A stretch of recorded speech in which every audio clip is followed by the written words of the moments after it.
नमस्कार, CG news plus 24 में आपका स्वागत है। सबकी बात सच के साथ। तो चलिए रुक करते हैं आज की प्रमुख खबर पर।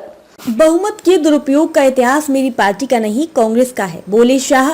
केजरीवाल पर साधा निशाना। अमित शाह ने दिल्ली के मुख्यमंत्री अरविंद केजरीवाल पर जमकर निशाना साधा। उन्होंने शराब घोटाले को लेकर कहा कि कई लोगों को बड़ी बोतल दिखानी पड़ेगी, वहीं कांग्रेस पर भी तीखे वार किए। केजरीवाल के चुनाव प्रचार पर हमला। शाह ने एक न्यूज एजेंसी को दिए इंटरव्यू में केजरीवाल के चुनाव प्रचार पर हमला बोला। उन्होंने कहा, एक मतदाता के तौर पर मेरा मानना है कि वह जहाँ भी जाएंगे लोग शराब घोटाले को याद करेंगे। उन्होंने आगे कहा कि कई लोगों को तो बड़ी बोतल दिखानी पड़ेगी। क्या सुप्रीम कोर्ट जीत और हार पर दिल्ली सीएम के अगर आप मुझे वोट देंगे तो मुझे जेल नहीं जाना पड़ेगा वाले बयान पर गृह मंत्री शाह ने कहा, इससे बड़ी सुप्रीम कोर्ट की अवमानना नहीं हो सकती। क्या सुप्रीम कोर्ट चुनावी जीत और हार पर फैसला करेगा? संविधान बदलने की अटकलों पर बोले शाह। शाह ने भाजपा के 400 पार और संविधान बदलने की अटकलों पर भी बात। उन्होंने कहा, निश्चित रूप से नहीं, हमारे पास पिछले 10 साल से संविधान बदलने के लिए बहुमत है।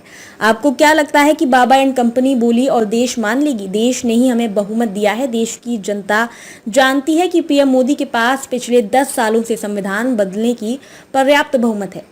हमने ऐसा कभी नहीं किया। हालांकि हाँ, हम 400 सीटें इसलिए चाहते हैं क्योंकि हम देश की राजनीति में स्थिरता लाना चाहते हैं, क्योंकि हम देश की सीमाओं को सुरक्षित रखना चाहते हैं, बचे हुए गरीबों को लाभ पहुंचाना है। उन्होंने आगे कहा, हमने 10 वर्षों में अपनी सीटों का उपयोग कैसे किया? अनुच्छेद 370 को निरस्त करने, 3 तलाक को खत्म करने से राम मंदिर का निर्माण करने तक किया। हमने समान नागरिक संहिता लागू की। बहुमत के दुरुपयोग का इतिहास मेरी पार्टी का नहीं है। बहुमत के दुरुपयोग का इतिहास इंदिरा गांधी के समय कांग्रेस ने किया। केजरीवाल ने कहा था। गौरतलब है, शराब घोटाले मामले में सुप्रीम कोर्ट से अंतरिम जमानत मिलने के बाद अरविंद केजरीवाल ने दिल्ली में चुनावी प्रचार शुरू कर दिया।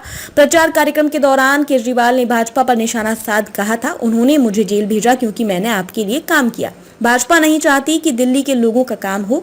केजरीवाल ने आरोप लगाया था कि तिहाड़ जेल में उन्हें इंसुलिन के टीके 15 दिन तक उपलब्ध नहीं कराए गए।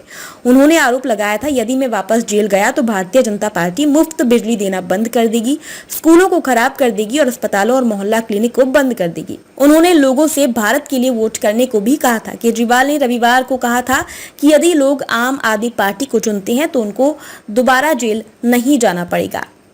खबरों में अब तक के लिए बस इतना ही। फिर होगी आपसे मुलाकात ऐसी ही किसी बड़ी और खास खबर के साथ। तब तक के लिए नमस्कार और देखते रहिए सीजी न्यूज प्लस 24।